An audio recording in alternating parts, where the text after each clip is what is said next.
Hello friends, I'm Smooth, and today we'll be beating and achieving the original Dead Space's epic tier 3 engineer. What, was that not good enough for you? Fine. I'll also be doing it with only one gun. Happy now? Good. I'm trying my best here, alright? Now for those of you unfamiliar, epic tier 3 engineer requires you to beat Dead Space on its hardest mode, impossible. Impossible mode ramps up enemy damage, meaning they can kill you in a few hits. It provides you with so little ammunition that you're forced to punch your way through things. And did I mention it's permadeath? So one wrong move and it's hours of progress lost and back to the start. Are we collectively quaking in our boots? Good. Let me show you why I'm so done with Dead Space.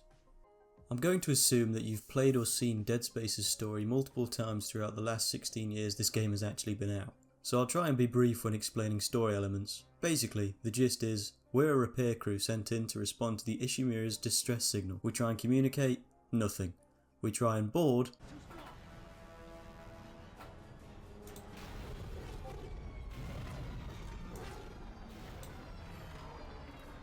good lord that is loud. I was happily greeted by a tutorial on impossible difficulty. Oh, it still gives you the tutorial? What a load of shit. During one of the more iconic scenes of gaming, we quickly learn that the ship has been overrun by a violent alien lifeform that transforms the human body into icons of cosmic horror, the Necromorphs. Oh no. With maximum composure, I navigate Isaac to the safety of an elevator. Oh, that's just not very nice. Open it, open it, open it, open it. Woo! I'm fine.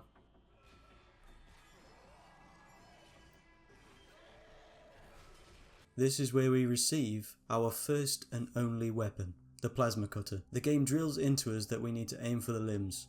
Blood writing, followed by a quick practical example. Oh!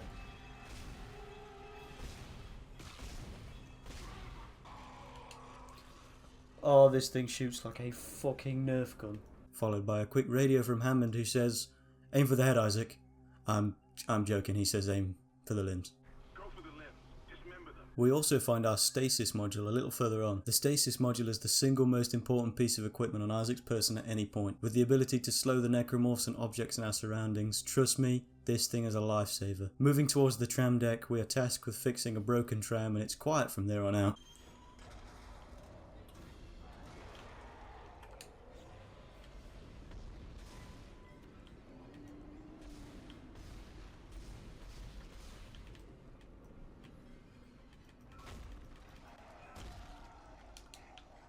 With the tram fixed and me almost dying to a door. What? Oh my god, I almost just fucking died. Jesus. Once we enter the maintenance bay to grab a data board, there's a few necromorphs. Easy work.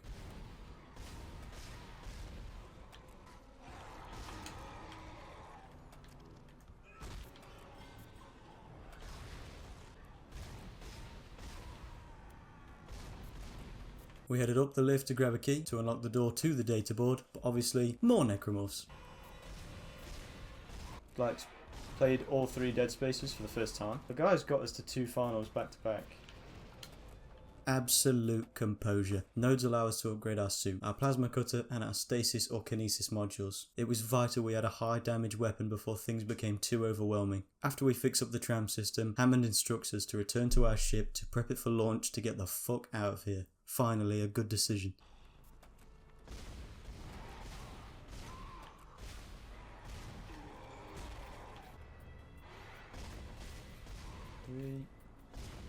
Should be alright.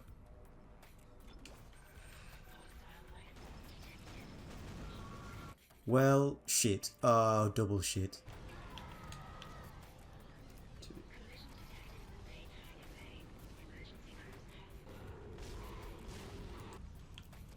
That gives us time to deal with that one. Oh. Oh, if I could aim.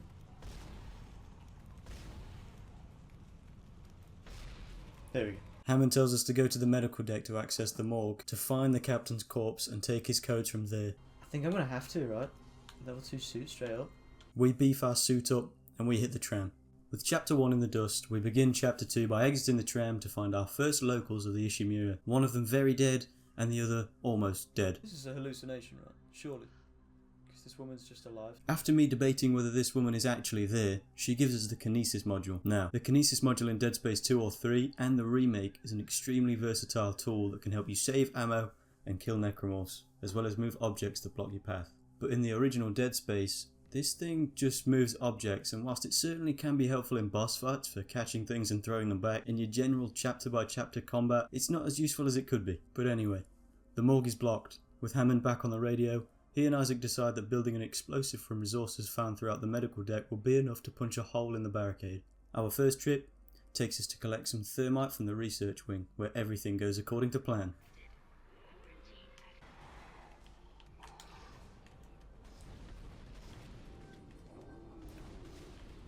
There we go. Ooh. There's another one behind. And there's long shots. I thought I could hit one in the vent. Is he still over there? Oh no.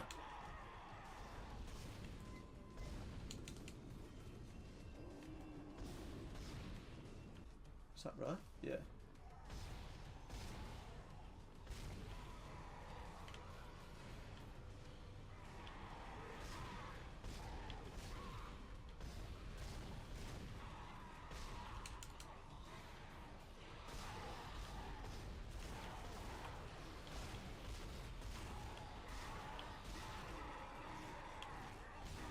Oh my god, take your legs off, bro. Oh. Nice. Are these all dead? Once we empty the room, we have a quick scavenge for resources and we head through the biolabs towards our objective, where we meet a new enemy called a lurker. These little bastards are a pain in the backside if you're not paying attention. We grab the thermite and head over to the medical hub area. What the fuck? Why did he just blow up? On the return trip, we head through the other door towards Imaging Diagnostics, where we witness an icon of cosmic horror again, the Head Smasher dude. Fucking clock him. And then on, we find our goodie room. These are typically full of credits, ammunition, and helpful goodies. These are havens during your impossible run, but you can still be ambushed inside these rooms, so it was important to remain focused. We head through the next rooms towards Zero-G Therapy. I'm pretty sure there's creatures around here.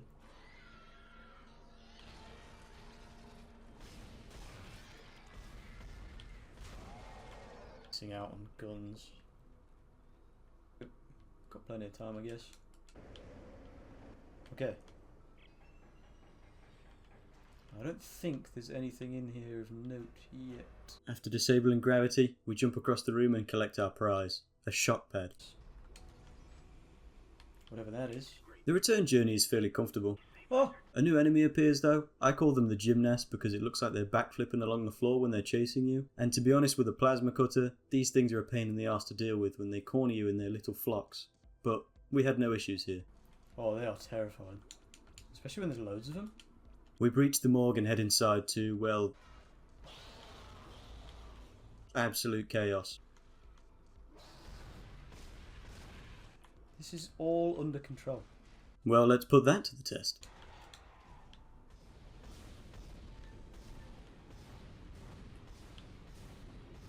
What? Bro, what? He's still got legs?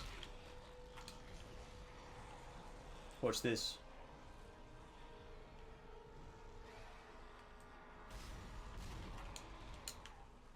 I knew you'd be fucking dead.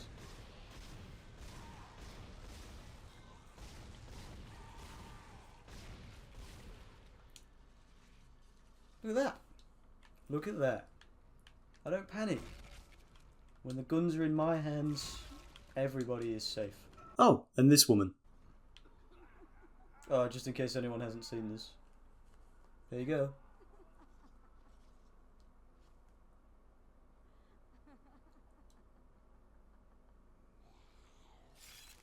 Upon entering the morgue, we're greeted with death and a flappy looking... Oh no!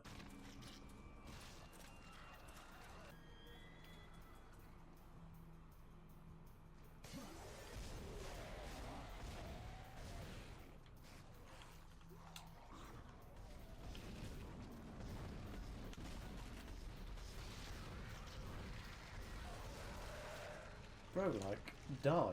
Jesus.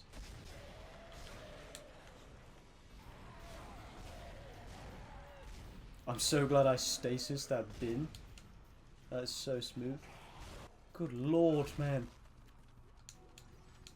These things take a fucking beating. After casually and professionally cleaning house, we retrieve the commander's codes, send them through to Hammond and get the fuck out of here. Whilst we've restored the ship's systems, Hammond tells us how the outbreak could potentially be alien life, but then tells us the ship's engines are offline and their orbit is decaying. For anybody who doesn't understand what that means, we're absolutely fucked if we don't restart the engines. Back to the tram, and let's get to the engineering deck. Welcome to the deck. First up is refueling the engines. The first engine is simple. Using our kinesis to connect the clamps, we could begin the refueling sequence. Get this fucking cock off my lift. Go away. After we remove the extra baggage from the gondola, we progress to the mosh pit of morphs awaiting us on the other side.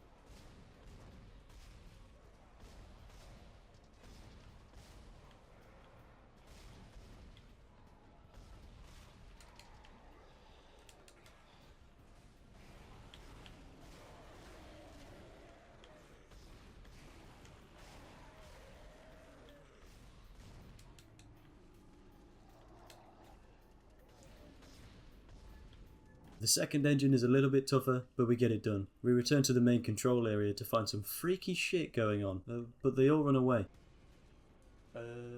Oh wait, never mind. Thanks for coming back, guys. Before we make it out to the gravity centrifuge, we have a decontamination party. But it is my favourite. When it's fully upgraded, it's really, really good.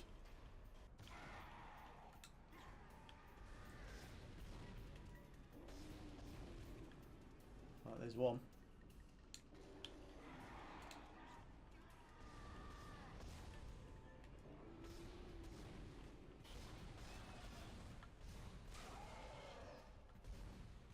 No way that killed you.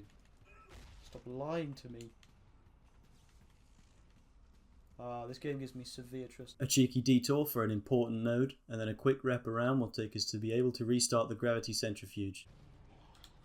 Down, boy. Quick stasis on the rotating parts, and a quick beatdown of some morphs. Sees us jump to the console and restart the whole operation. Our first really scary part. If Isaac is caught by that spinning mechanical appendage, he will be smeared along the wall. We must navigate back around to the exit whilst fighting morphs, running out of oxygen, dodging a giant spinning arm. What could possibly go wrong? Please, Isaac, go. Oh yeah, nothing. Excellent work sees us off to progress and swiftly interrupted by a giant tentacle.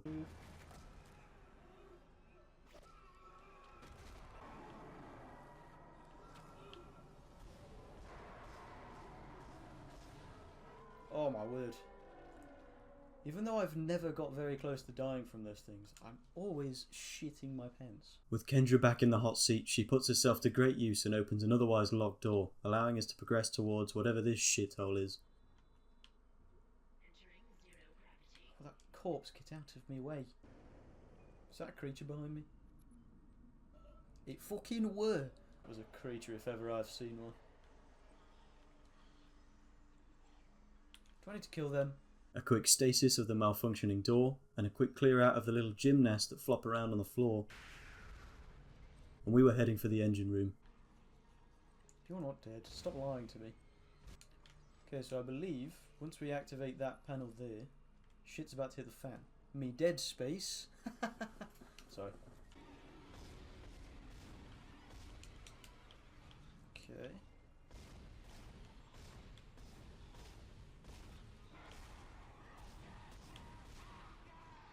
I don't know if I can die for staying here for too long. Let's not find out. The good news is, the engines are back online, and Hammond wants us to re-enter geostationary orbit. Kendra says we can't until we reactivate the ADS cannons. Isaac is instructed to meet Hammond on the bridge. I'm no expert, but I feel like Isaac is certainly pulling all the weight in this little trio. After we took the tram from the engineering deck to the bridge, we meet a new friend.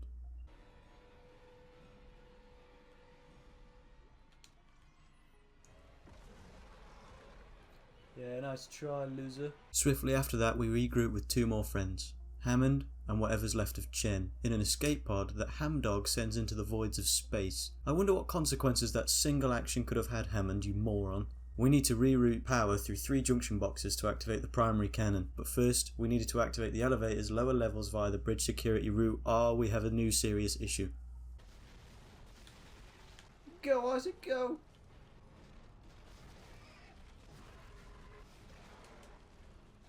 One arm down. What? You can't turtle up. It's not your job. After a quick fight for our survival, we've got access to a new bench. I just wish Nicole would get off these fucking screens. Go away, Nicole. Sick of it. With the elevator fixed, we were on a new journey. Down the elevator and into the ship systems room where the gravity plating was shagged. Just wait for them to come around and kill themselves on this plate.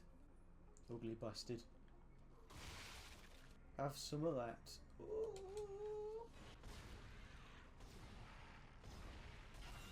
After moving a blockage, we had another pressing matter. There it is.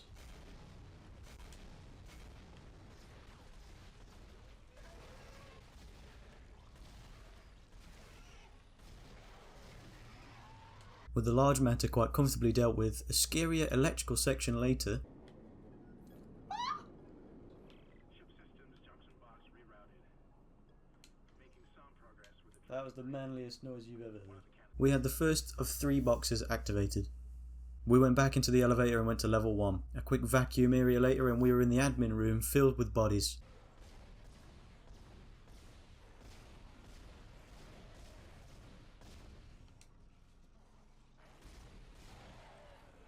A quick flick of a switch and the second junction box was activated.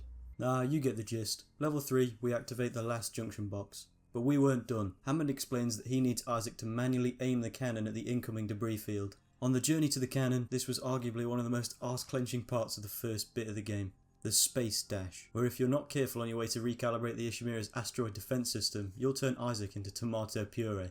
I know if you get caught in like a single frame of that fucking rushing wind, you get absolutely obliterated, so... Once we make it to the gunner's seat, we complete a quick shooting sequence. so it should punch through anything flying at us. Keep an eye on the hull's integrity. Too many of those things get by, and we're dead. I think I've almost got the system repaired. Just buy me a little more time. Oh, nice and easy. Upon our return to the main part of the ship, Kendra now explains that the hydroponics deck, which produces oxygen for the ship, is now polluting the air they're breathing. This could become fatal over time if any of the remaining survivors were to breathe it in. A brief upgrading sesh saw us pretty much max out the plasma cutter and begin upgrading our suit. Our next upgrades were saved for our stasis and kinesis modules. Let's get going. Chapter 5 saw us returning to the medical deck. A place we'd already been through, so we could just run through it, right? No, don't be so silly. This time we had a new problem. An ominous voice talking about God's plans. How spooky. We will learn that this man's sole purpose is to kill Isaac and convert him. More on that later. We move to collect Kendra's poison canister, and we're introduced to the man behind the voice, Dr. Chalice Mercer, who has completely lost his mind. No. I don't want to see Taylor Swift. His creation, a new enemy in the game, called the Hunter, is an absolute force to be reckoned with. This enemy regenerates its limbs, effectively making it immortal, which takes Kendra a bit too long to notice. Yes, I'm aware. Oh, it's regenerating. Go. A quick dash saves Isaac, but we weren't out of the woods yet. Mercer was still around, and the Hunter was back, ready for revenge. Thankfully, as with most of the Hunter's fights, if you keep him stasised and fight off his posse that comes with him, it's so much easier to do. I'm out, bitches. Then we entered Mercer's office to further the mixing process of Kendra's poison, to which Mercer was not pleased we had access to his hentai. He tries to kill us via lack of oxygen.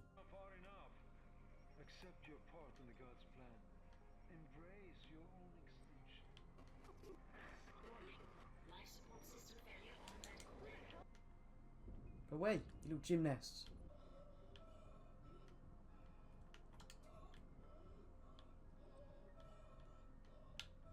Oh, the screen. Oh! It was certainly a close call, but we were never in doubt. Following another skirmish with the gymnasts, we were heading back to finally complete Kendra's poison. All we had to do was take it back to the tram and begin chapter 6. Oh wait, no. Mercer was back and eager to show his work to the class. The Hunter was back as well, and very easy to deal with. Like, embarrassingly easy.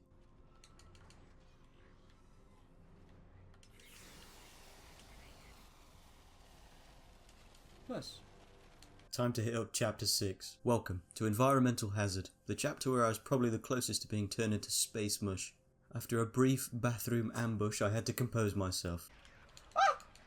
We head deeper into hydroponics and meet a suffering Hammond who gives us the rundown, tasks us to take down what's left of the crew. After a quick mosh pit in the vegetation, we killed our first target, a wheezy old man, and then a second target was pummeled beneath Isaac's T-95s. Serial vapists. We march over the third target. We get a brief introduction to the bombers of Dead Space, but we quickly get rid of them. Bomb boys show up. A zero-G area gets me slightly lost, but nothing we can't handle. Oh my god, this room's confusing me. We then reach whatever this room is. Basically, you get caught in that fire and you'll die very, very quickly. A fourth target dispatched. Get out of here. We meet a brute on the way to the rest of the targets, but again, nothing we can't handle. There we go. A fifth target stamped out, a sixth target obliterated, a seventh removed, and after that one, I carefully set up a load of explosives by the exit door for an absolute wave of morphs that attack you when you leave this area. Don't blow yourself up. A brief tentacle slide. And an eighth target is taken out. We're ready to get out of here. Nice. Right, let's go. Do you remember when I said we would run into some company on the way out?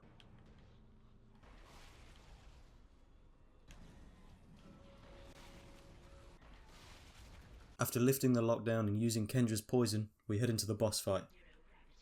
Here he is. Look at the size of the fucker. You want to know what makes boss fights much easier? Bring in ammo, and a lot of it. Oh!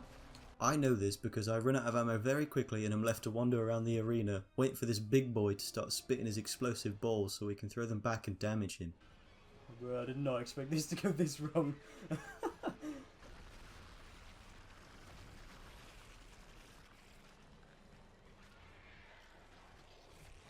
It would be lovely if he stopped shooting himself. That was close. Oh, you!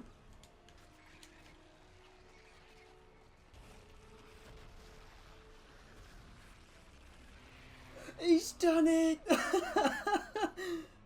Yes! But after all that hardship, I survived and I won, so I guess GG easy. Just like that, Chapter 6 was over. Onto the mining deck and Chapter 7. Kendra blazes our ear off as soon as we get down here. Something about what Isaac must do because everyone else can't. This elevator facilitates some rather close encounters on the few times you must go up and down these floors, but if you're prepared like I am, it's no biggie.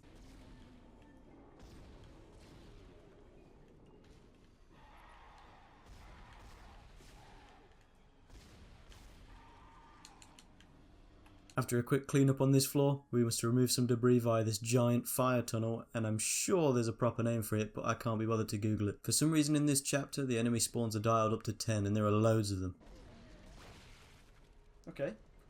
Suppose at least I know to just keep looking backwards and forwards, right? Upon visiting another floor, we are greeted by some stubborn morphs that just refuse to let me shoot them, so I just end up shooting them through the gap in the wall.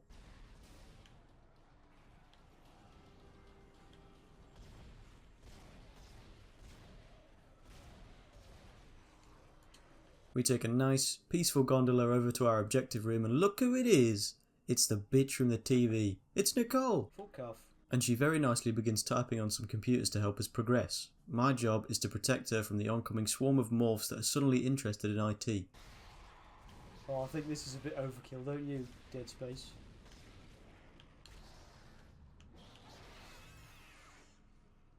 That worked! It worked! With the beacon acquired, we could go to one of the scarier parts of the game, the asteroid. Once we've cleared out this floor covered in smoke, we move this generator throughout the floor to access the lower levels where the asteroid is. Now, the asteroid has a little thing that goes round it doing spacey things. If Isaac was to get caught in this here appendage, he'd be ripped in half. Now you bear that in mind. After we destroy the 2 tethers in this large room, we must go outside to destroy the 2 tethers outside. Now the only way to get outside is to jump onto the asteroid where the rotating arm is, and jump onto the floor outside from the asteroid. Once we were outside, aside from running out of ammo and having to run back inside to get some more, we had to plant a beacon onto the asteroid to use as a distress signal.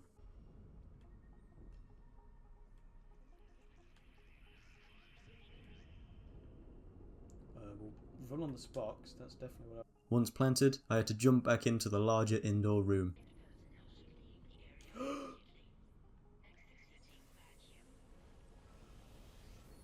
Did you see that? How I was alive remains to be a mystery to me. I think I've shit my pants.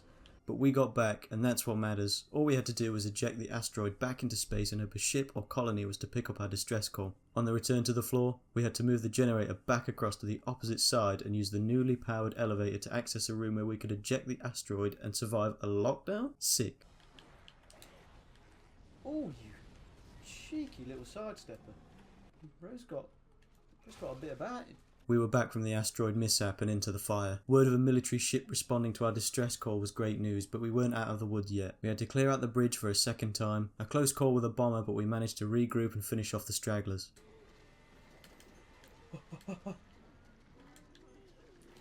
Stop. Stop.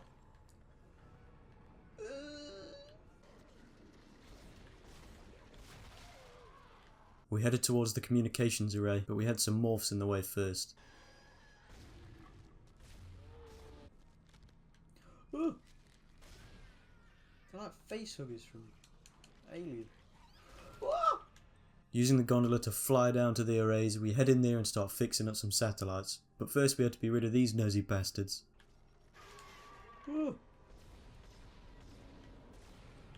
All we had to do was plug in these satellites. How hard could it be? Oh, that just conked off my head. Can you imagine if that killed me? The only time I've almost died is when I did a fucking stupid.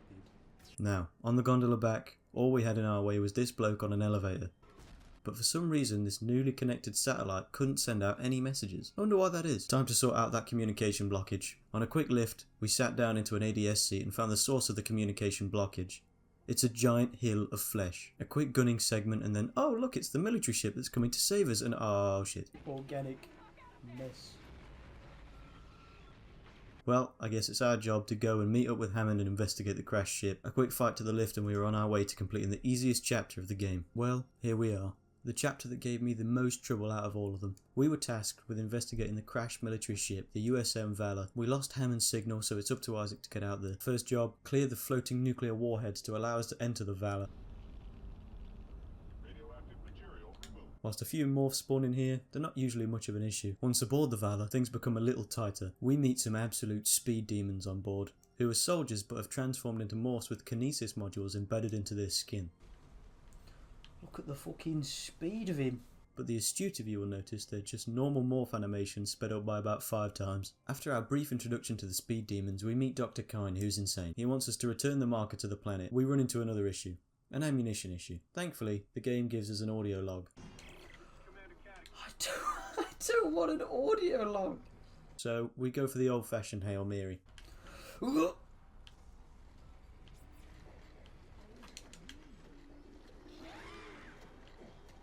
please.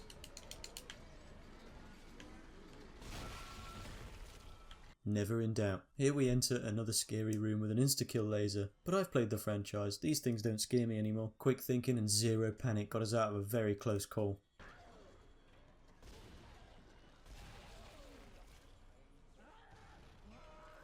Oh!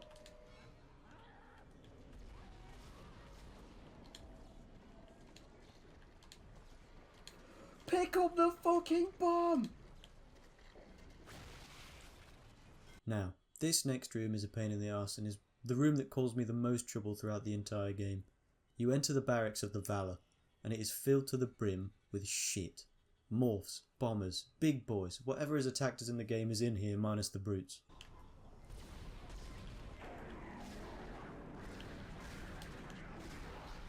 And of course, I've run out of ammo.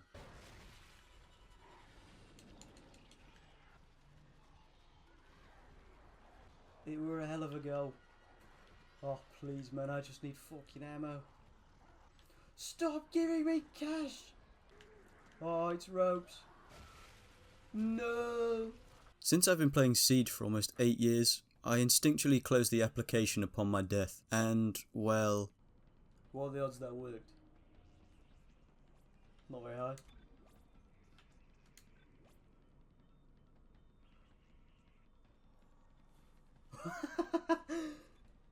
We love our games, yeah! I apologise, forgive me for my gaming sins. So we go back in, with no change to the plan. This time, we get a little luckier with our drops. Not loads, but a decent amount of plasma energy was dropping from the enemies we killed. Enough to make a dent in the army of morphs chasing me. There's two! There's two!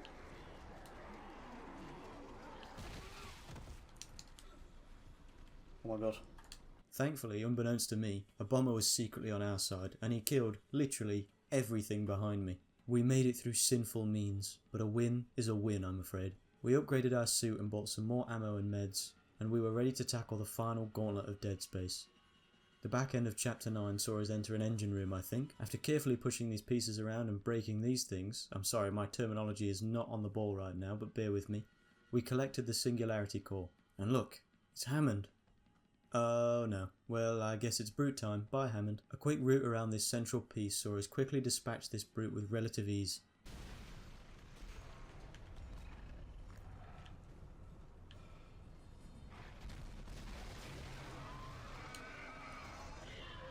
Play dead all he wants.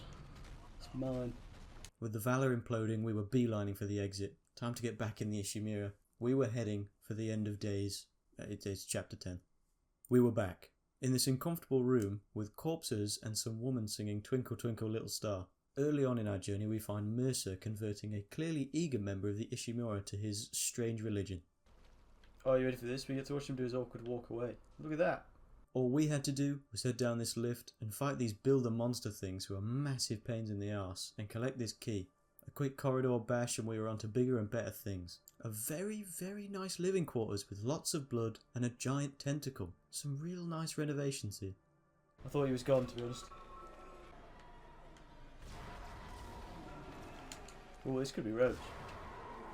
Kidding! Here we are. Close the clamp, head back out to zero atmosphere and some dudes vibing in here. Once we kill the vibes, we move on to collecting what I believe was a navigation card. Then we're back on out. Here we are, to my favourite part of the entire run, 0G basketball. Once we clear the local triple threat out, we start balling. By the way, if anyone in here is good at 0G basketball, this is going to be incredibly painful for you. For the next 30 minutes of my stream, I was showcasing to some viewers how we ball in outer space and why Isaac was the undisputed GOAT. The idea was to complete every stage for the rewards that they provide, so we could sell them all at the store and then upgrade our suit to the level 5, the Holy Armour. Stasis, credits, there it is. Oh yeah. The previous high score holder was not happy with us. But before we could do that, we needed ammo for these morphs. Are you kidding me? You fucking kidding me right now?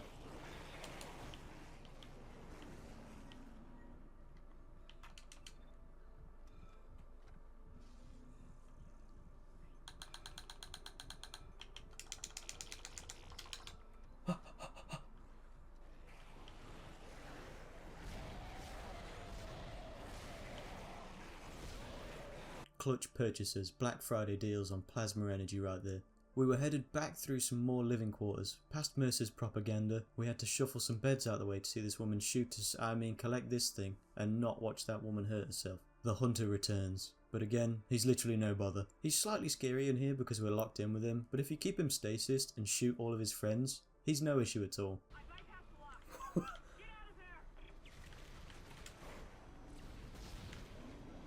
Yes, Kendra. And to be fair, he almost caught me in this corridor because I thought I was safe. Thankfully, I was on the ball. Adios, loser. Now, once we head back upstairs, we meet Dr. Kine face to face, who has clearly lost his mind but is actually slightly helpful in progressing the game. A quick walk through the VIP quarters sees us dispatch some big boys and then progress towards the shuttle. Come on, give us your arm. No, don't turn. Oh, don't shoot him. Stop turning! There we go. Placing the navigation cards, we then access the panel which spawns in some friends. Or control. Now, guys should come out of there, but that's not the one we're after. Speed boy right there. One of the friends is, you guessed it, it's the Hunter, he's back. The aim is to blow off his legs and stasis him so that he stops in the path of the engine long enough for you to test fire it and erase him from existence. Yeah, he gets cooked, look at him. Loser. See you later. Kine takes the ship to the hangar whilst Isaac needs to hit up the cargo hold to move the marker down into the hangar. Mercer tries to catch us off guard and bully us, but we just bully him. Bye bye Mercer, you were a dickhead.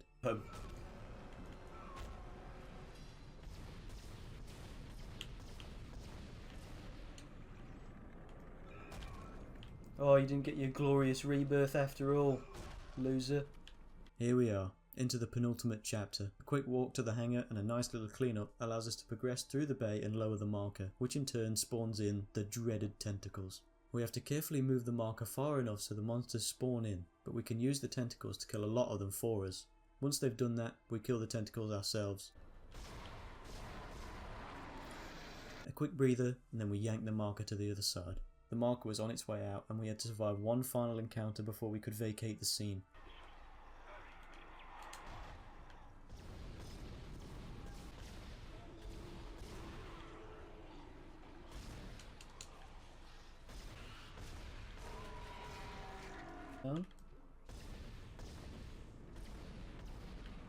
Once out, we headed to where it all started. A cheeky party in the arrival room saw a little bit of tight space, but it's all easy work.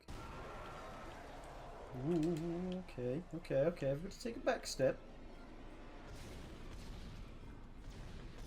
I grabbed Peng to sell later, because you can never have enough money in these games. There she is. Peng. Come here. How you doing, love? I'll take you. All we had to do now was disable the gravity in the hangar and move the marker over to the shuttle's cargo bay. Come on, big chief. A classic move, and shoot business. Once it's loaded, we can restore the gravity and head back up to the shuttle to finally put this hive mind down. Oh, he's dead. My boy. My boy.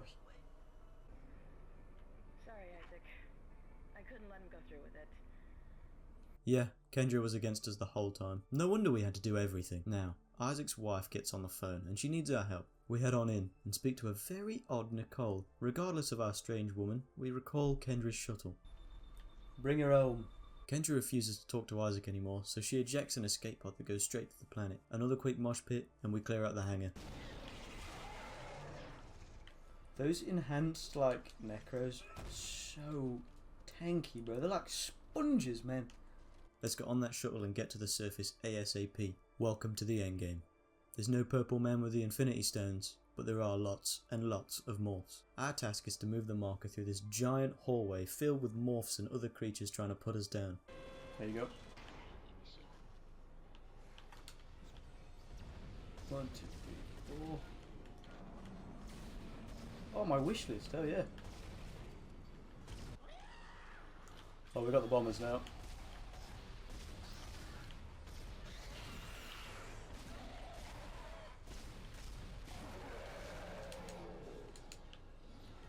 How close is he? It is vital that we don't run out of ammo. Oh shit.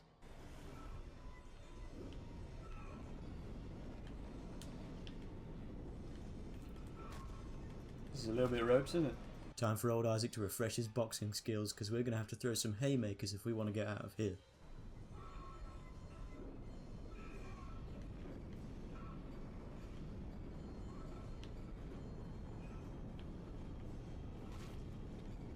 Oh, we've got a limb off.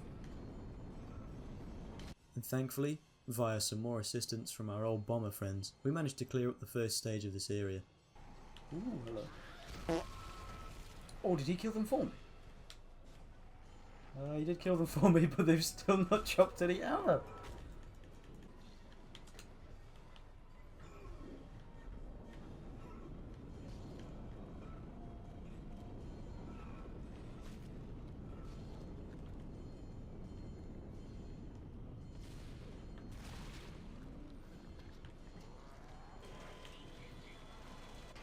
One of the best feelings of this entire run was having a node that could open this goodie room, and would you just look at that.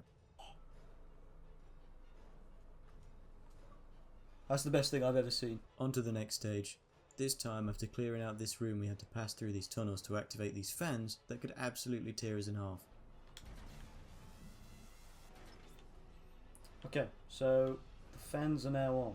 Thankfully, by this point in the game, you're sort of numb to these insta-kill threats, so we just wandered through them with no problems, but right back into a big, hefty new problem. One arm gone. Both arms gone. Are you dead? I'll pick you up. Okay.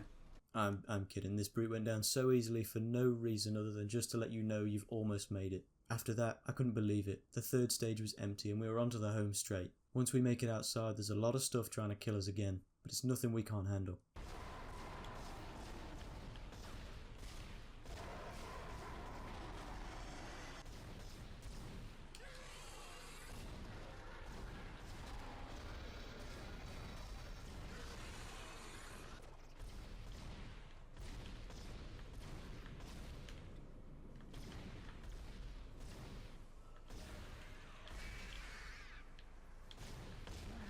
final task is to move the marker all the way out here where it needs to be.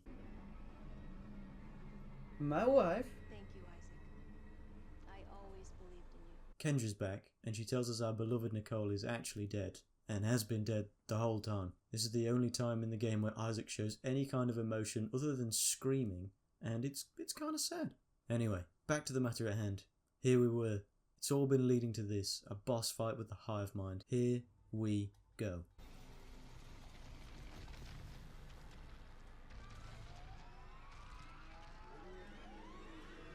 Kendra eating shit.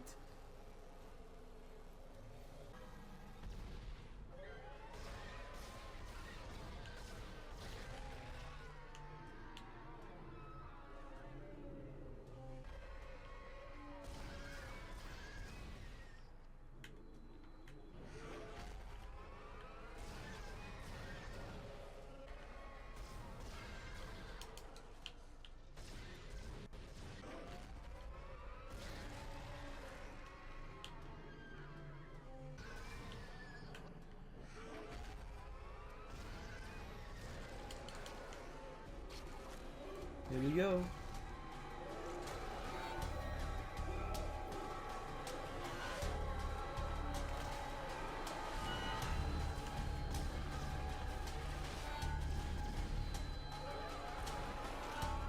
Ooh.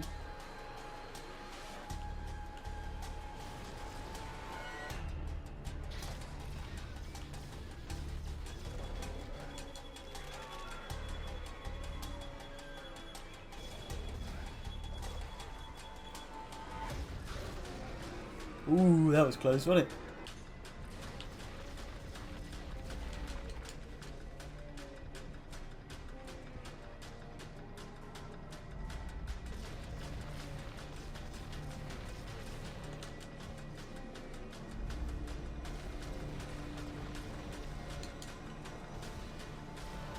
Open up for me, sugar. Woo!